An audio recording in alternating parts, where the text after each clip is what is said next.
अभी हम पढ़ रहे हैं new power rise of new power centres जिसमें हमने अभी तक जो डिस्कस किया वो एक रीजनल ऑर्गेनाइज़ेशन हमने डिस्कस की जिसमें यूरोपियन यूनियन आता है और उसके बाद जो हमने डिस्कस किया वो हमने राइज़ ऑफ चाइना डिस्कस किया।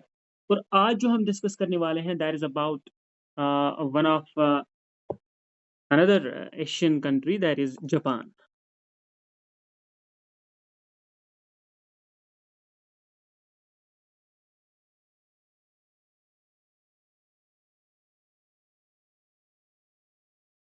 Rise of Japan. जापान कैसे इमर्ज हुआ rising power despite the fact जो वर्ल्ड वॉर सेकंड के दौरान तबाही हुई, जो आज तक एटम बम्स कहीं पर यूज़ हुए, तो सिर्फ़ और सिर्फ़ जापान के 2 बड़े शहरों पर वो इस्तेमाल किए गए। उन सब के बावजूद कैसे जापान इमर्ज हुआ एक राइज़िंग पावर। इसके साथ-साथ जो जापान की मेंबरशिप है वो किसमें है like Japan late 1956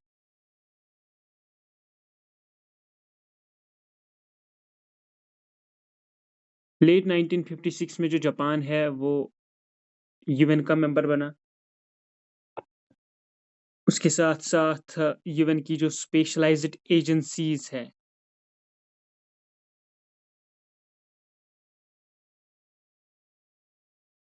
specialised agencies का भी ये मेंबर बना। एक प्लान दिया था डेवलप्ड नेशंस ने साउथ और साउथ ईस्ट एशिया को डेवलप करने के लिए। South and south east Asia south east Asia को डेवलप करने के लिए एक प्लान दिया गया था साउथ और साउथ ईस्ट एशिया को। उस प्लान का जो नाम है दैट इज कोलंबो प्लान।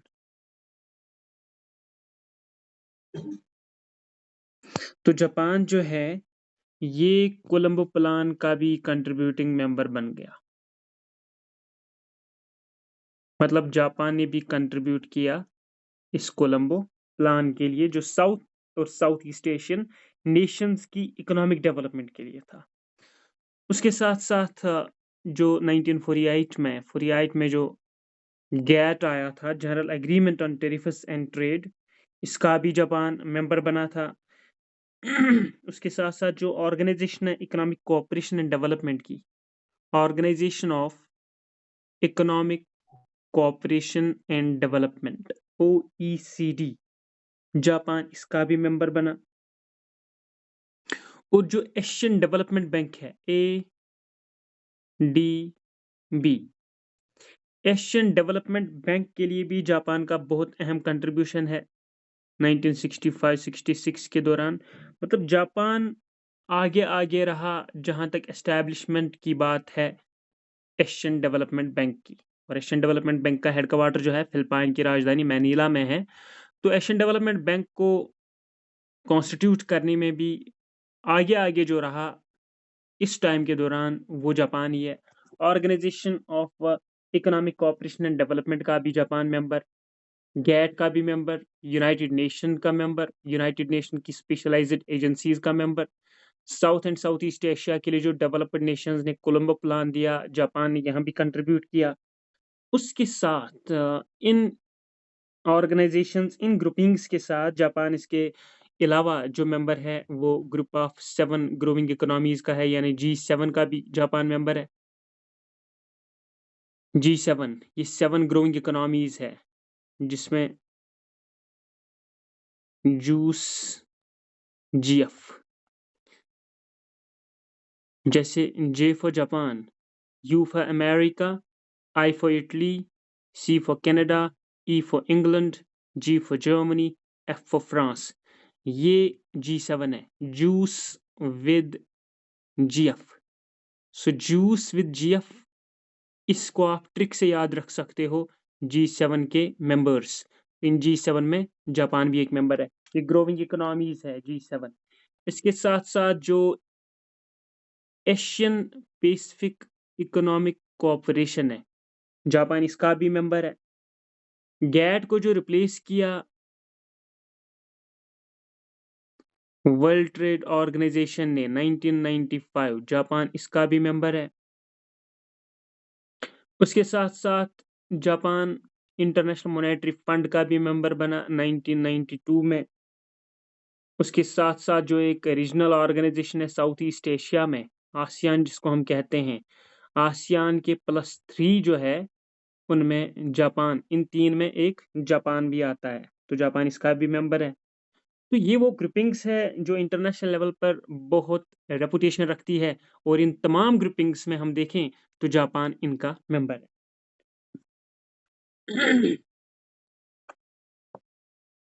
अब ये जो जापान है, ठीक है, वर्ल्ड वार सेकंड के दौरान बहुत डिवास्टेटिंग फेजेस थे जापान में, ड्रॉपिंग ऑफ एटम बम्स के बाद। लेकिन सेकंड वर्ल्ड वार के बाद जो ही वहां पे अ, आज तक हम देखेंगे वर्ल्ड वार सेकंड से लेके टिल अर्ली 90s, अगर हम ये देखेंगे तो जापान सेकंड लार्जेस्ट इकोनॉमी बन चुकी थी।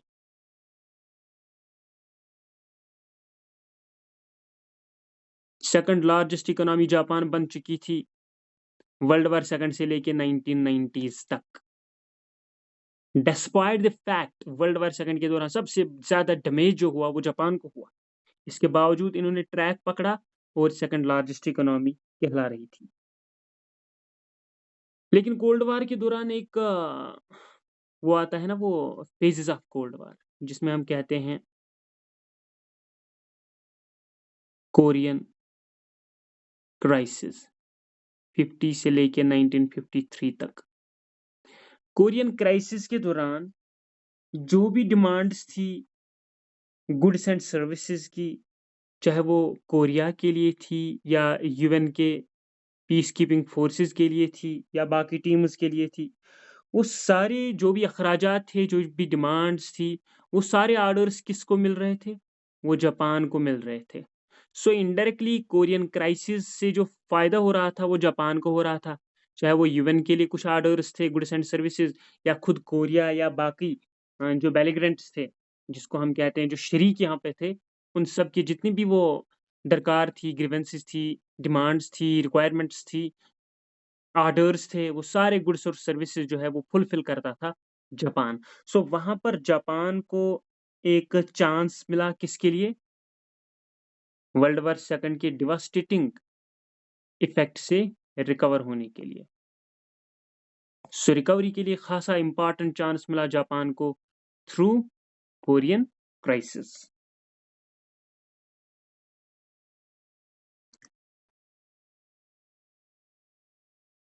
उसके बाद 1952 से जब हम जापान की इकोनॉमी देखते हैं तो वहां पर growth and change, economic growth भी हो रहा था और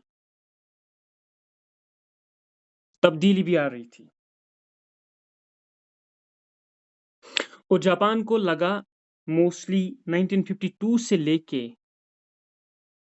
1973 तक जो जापान का इकोनॉमिक ग्रोथ है, इनको लगा तो एक सोशल चेंज आ रही थी,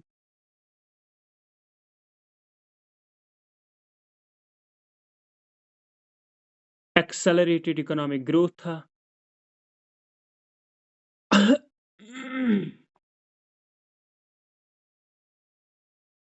उसके साथ साथ जो जापान का इंडस्ट्रियल सेक्टर था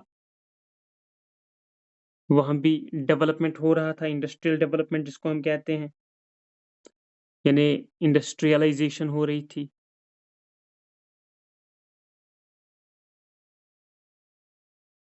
plus economic development,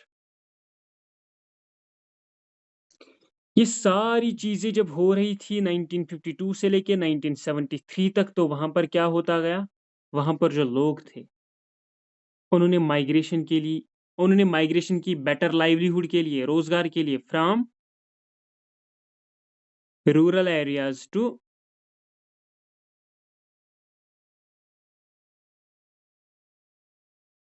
urban areas.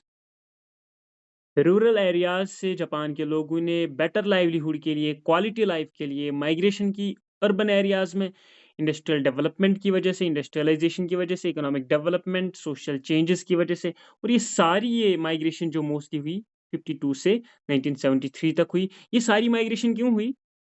ये माइग्रेशन सिर्फ इसलिए हुई for better livelihood.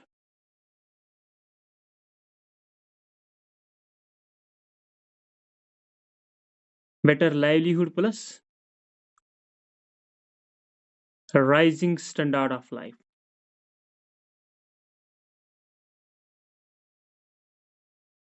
Rising standard of life.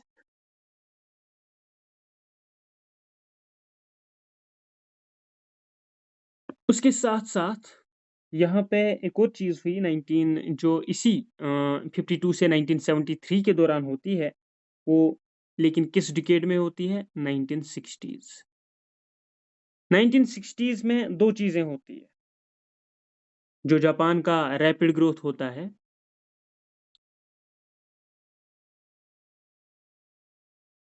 दो फैक्टर्स रिस्पॉन्सिबल होते हैं इस रैपिड इकोनॉमिक ग्रोथ का। दो फैक्टर्स। पहले एक कॉन्सेप्ट वहां पर दिया गया, उसको हम कहते हैं consumer economy.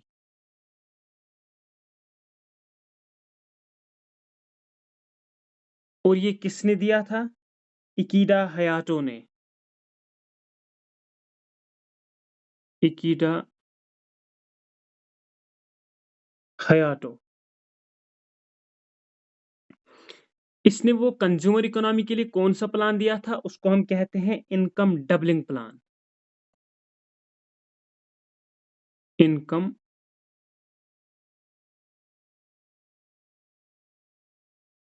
Doubling plan of 1960। जो इकीडा हयाटो ने ये इनकम डबलिंग प्लान दिया था, इसमें क्या था जिसकी वजह से कंज्यूमर इकोनॉमी जो इंक्रीज है, रैपिड ग्रोथ हो गया जापान की इकोनॉमी में? इसमें गवर्नमेंट जो है, सिस्टम जो है, उन्होंने रिस्पॉन्सिबिलिटी ले ली। किस चीज की?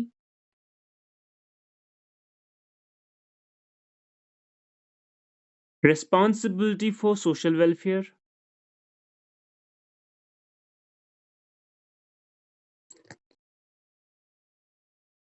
vocational training to the people, skill training,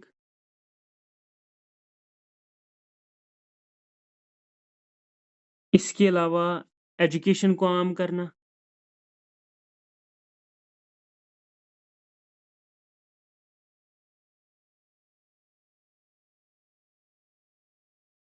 और बोथ कंज्यूमर्स और प्रोड्यूसर्स का फायदा। Consumers plus producers. तो ये प्लान था इकीडा हयाटो का इनकम डबलिंग प्लान में, जो गवर्नमेंट की रिस्पॉन्सिबिलिटी है सोशल वेलफेयर के लिए, वोकेशनल स्किल ट्रेनिंग के लिए, एजुकेशन के लिए, और भला दोनों कंज्यूमर्स का और प्रोड्यूसर्स का। सो ये एक फैक्टर था, income doubling plan, consumer economy, rapid growth के लिए। और जो दूसरा फैक्टर है उसको हम कहते हैं न्यू इंडस्ट्रियल पॉलिसी।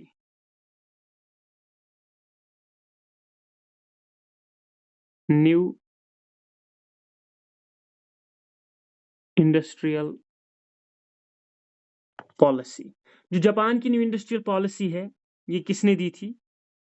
कि 1959 में ही दी थी। किसने? MITI ने, मिट्टी ने। मिट्टी stands for ministry of trade and industry.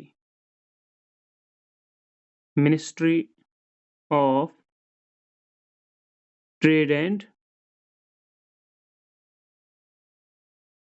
Industry. और यहाँ प्लान क्या था इनका, जो मिट्टी ने ये दिया था न्यू इंडस्ट्रियल पॉलिसी 1959 में? प्लान ये था, आपने कंसंट्रेट करना है हाई क्वालिटी प्रोडक्ट्स पर, हाई टेक्नोलॉजिकल प्रोडक्ट्स पर, हाई टेक्नोलॉजिकल या हाई क्वालिटी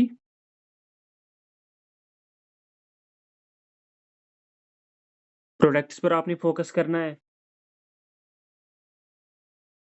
और ये जो हाई टेक्निकल या हाई क्वालिटी से भरे हुए प्रोडक्ट्स आप दे रहे हैं न्यू इंडस्ट्रियल पॉलिसी में, इनकी यूटिलाइजेशन सिर्फ डोमेस्टिक मार्केट में नहीं, डोमेस्टिक प्लस फॉरेन।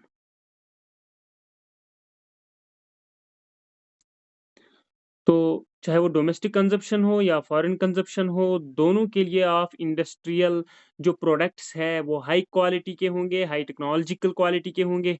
वो आप इंडस्ट्रियल न्यू इंडस्ट्रियल पॉलिसी 1959 के तहत under MITI ministry of trade and industry आप ये प्रोडक्ट्स तैयार करेंगे for domestic as well as foreign consumption. तो ये दो फैक्टर्स थे जो रिस्पॉन्सिबल रहे हैं rapid economic growth of Japan from 1950s to 1973। उसके बाद एक और चीज़ इन डिकेड्स के दौरान होती है, 1960s और 70 के दौरान। पहले 1964, 1964 के दौरान क्या होता है जो जापान है, इंटरनेशनल लेवल पर बहुत रेपुटेशन इसको मिलती है, international reputation.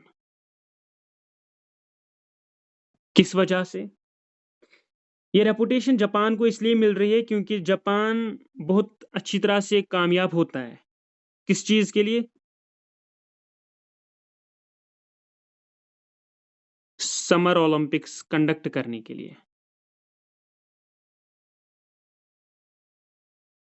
Summer Olympics were conducted in Japan during 1964।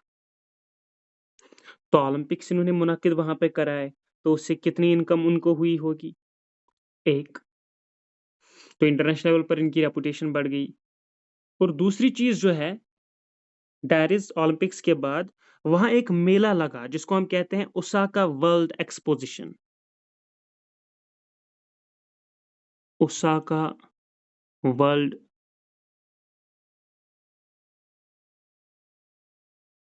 Osaka world exposition of 1970।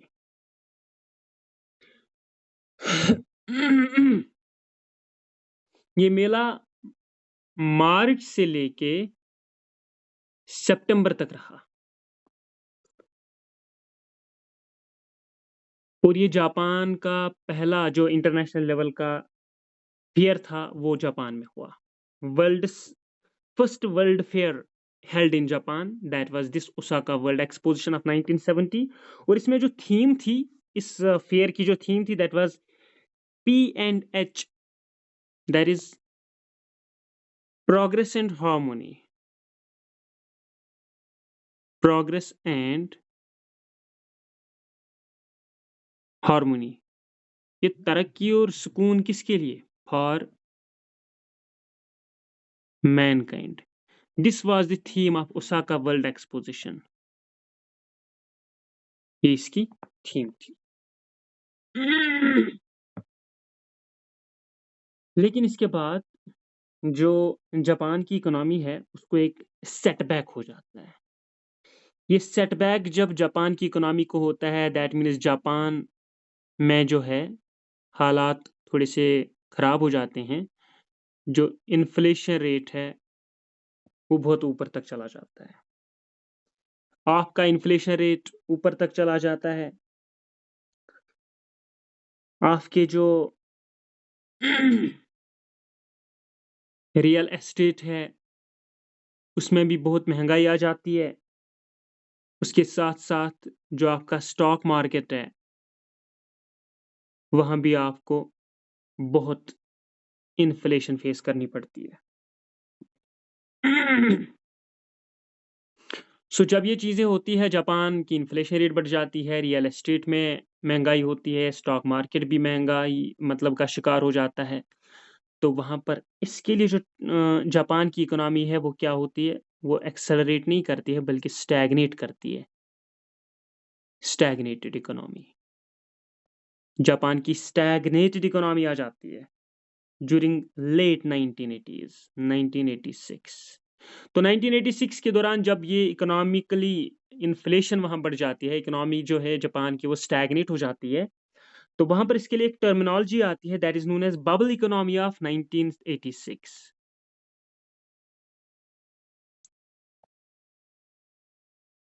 Bubble economy 1986 of Japan.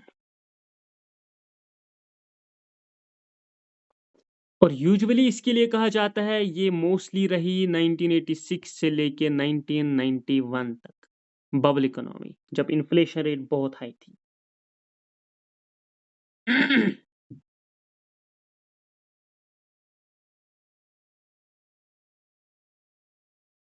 लेकिन उसके बाद जो ही ये इकोनॉमी जापान की जो बबल हो गई ना, जिसको हम कहते हैं बबल इकोनॉमी, 86 से लेके 1991 तक, कहा जाता है जो 1991 से लेके 2001 तक, इसके बाद जो डिकेड आ गया, इस बबल इकोनॉमी के बाद जो डिकेड आ गया, उसको कहते हैं lost decade. Lost lost decade. इस लॉस्ट डिकेड के दौरान जो बेस थी बबल इकोनॉमी स्टैग्नेशन की, इस डिकेड के दौरान भी जो जापान की जो इकोनॉमी है वो क्या होती है, वो स्टैग्नेट होती है। जापान और डाउन हो जाता है इकोनॉमी। लिहाजा लॉस्ट डिकेड मोस्टली इस्तेमाल होता है 1991 से 2001 तक। इसको कहते हैं लॉस्ट डिकेड, जब जापान की इकोनॉमी और ज़्यादा स्टैग्नेट होती है, और रीज़न होता है bubble economy of 1986 to 1991।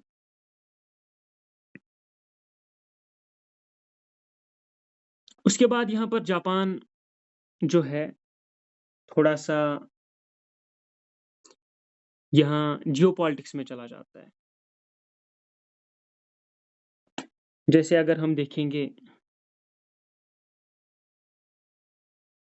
Japan ने स्ट्रैटेजिक डेवलपमेंट के लिए क्या किया, इसने strong economy plus military relations establish की।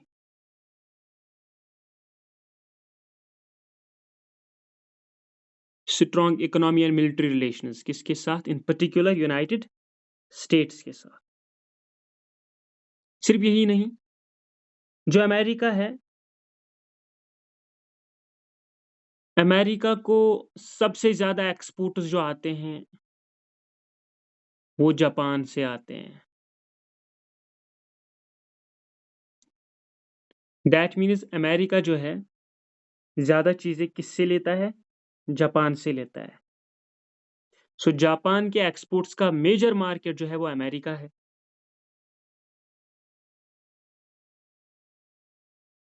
और इसकी वजह से इन्होंने मिलिट्री में भी कोलैबोरेशन की है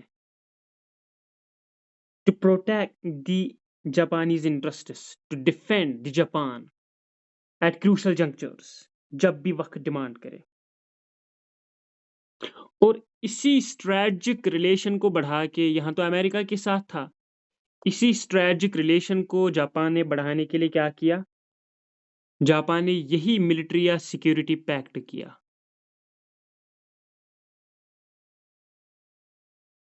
विद ऑस्ट्रेलिया इन 2007। और यही सिक्योरिटी पैक्ट जापान ने किया किसके साथ, इंडिया के साथ इन 2008। और फाइनली अब इसमें यूएसए भी आ गया, ऑस्ट्रेलिया भी आ गया, इंडिया भी आ गया, और जापान। तो इन्होंने 2008 में क्या बनाया, क्वाड्रेटरल क्वाड। इस क्वाड का मकसद क्या है, रेस्ट्रिक्ट चाइना।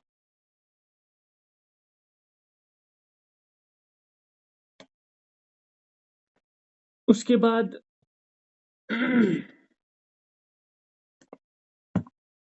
अगर वर्ल्ड में देखेंगे डिप्लोमेटिक नेटवर्क,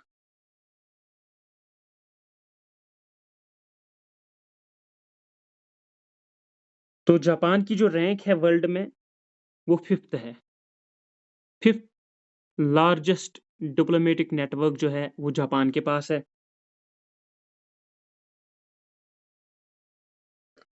और जहां तक हम इकोनॉमी की बात करते हैं, America number 1, China number 2 and Japan number 3।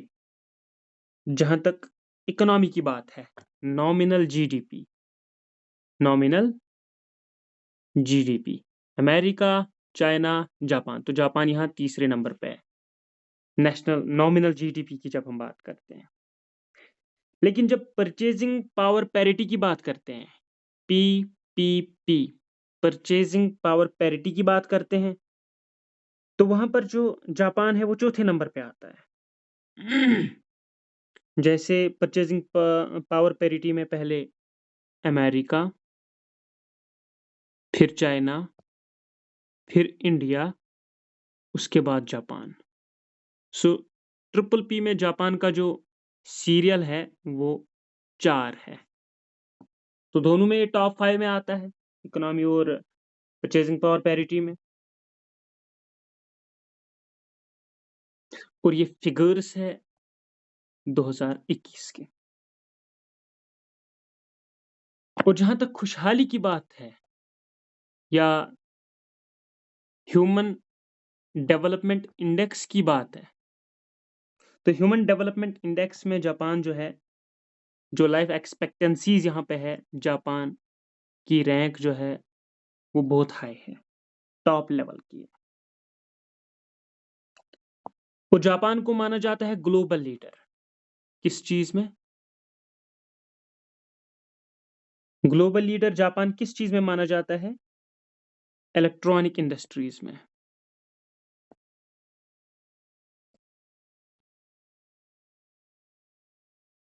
Electronic industries में। उसके साथ साथ जापान ने डेवलपमेंट्स किए हैं इन साइंस एंड टेक्नोलॉजी।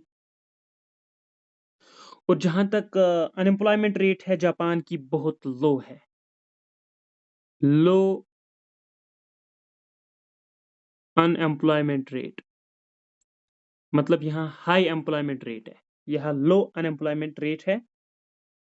और इसके साथ साथ जब हम करेंसीज की बात करते हैं, जो रिजर्व्ड करेंसीज वर्ल्ड की है, रिजर्व लार्जेस्ट रिजर्व करेंसी,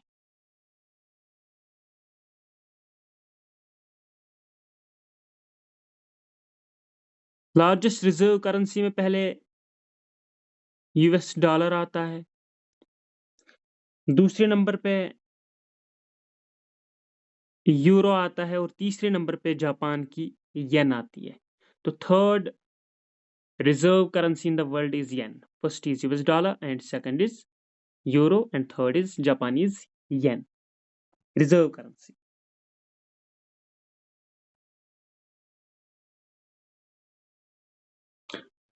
और जहां तक जापान के लिए जो मेन मार्केट है,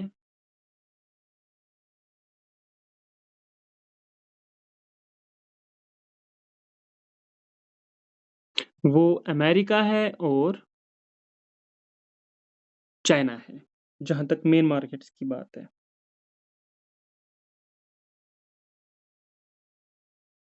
और जापान ज्यादा एक्सपोर्ट क्या करता है? जापान ज्यादा एक्सपोर्ट करता है मोटर व्हीकल्स,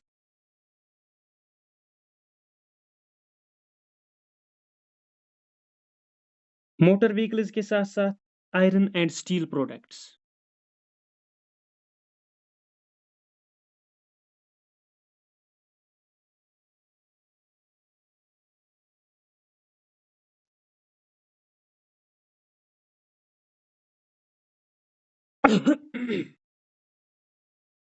और जहां तक इकोनॉमिक फ्रीडम की बात है,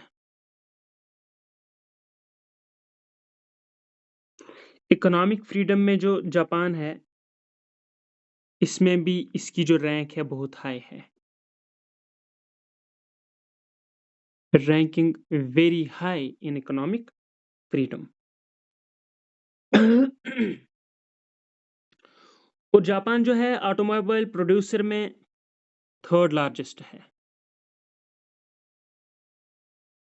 third largest producer of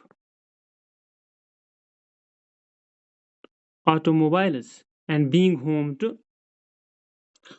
Toyota. Toyota के लिए घर है जापान। टोयोटा वर्ल्ड की लार्जेस्ट कंपनी है, तो ये जापान की है। In general largest producer of automobiles में जापान तीसरे नंबर पे है।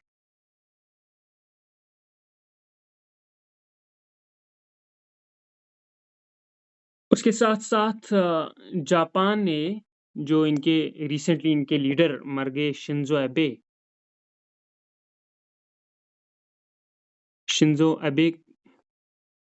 कहें या शिंजो एब कहें, इन्होंने जापान में 2013 में किए इकोनॉमिक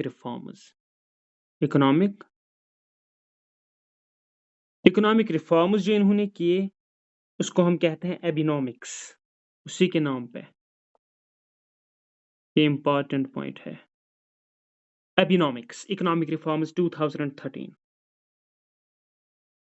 इसमें 3 चीजें वो कंबाइन करता है, fiscal expansion plus monetary easing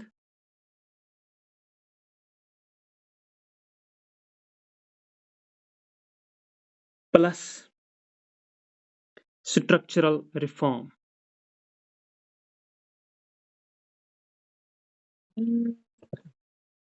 इन 3 चीजों में मकसद क्या होता है? गोल सिर्फ और सिर्फ ये होता है boost domestic product and domestic demand, boost करना है डोमेस्टिक डिमांड को प्लस डोमेस्टिक प्रोडक्ट को। ये मकसद है एबिनॉमिक्स का, जो इकोनॉमिक रिफॉर्म्स इन्होंने की। और 2020 के अगर फिगर्स देखेंगे, सबसे ज्यादा जो अमेरिका में लार्जेस्ट सोर्स है एफडीआई का, वो जापान है। Japan largest source of FDI in US. और जापान ने इकोनॉमिक रिवाइवल के लिए फ्री ट्रेड एरियाज साइन किए हैं, एफटीएज, फ्री ट्रेड एरियाज। जापान ने किसके साथ साइन किए? US, Australia, New Zealand, Singapore etcetera. Free trade areas इनके साथ किया है। और स्ट्रेटजिकली जो जापान ने न्यूक्लियर डील की है इंडिया के साथ, जापान इंडिया न्यूक्लियर डील वो इन्होंने की जुलाई 2017, 20 जुलाई 2017, nuclear agreement between India and Japan. इसके अलावा जापान के पास कुछ न्यूक्लियर प्लांट्स हैं।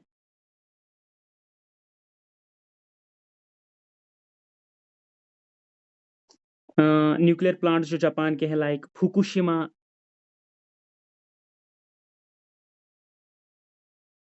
फुकुशिमा के साथ साथ जनकाई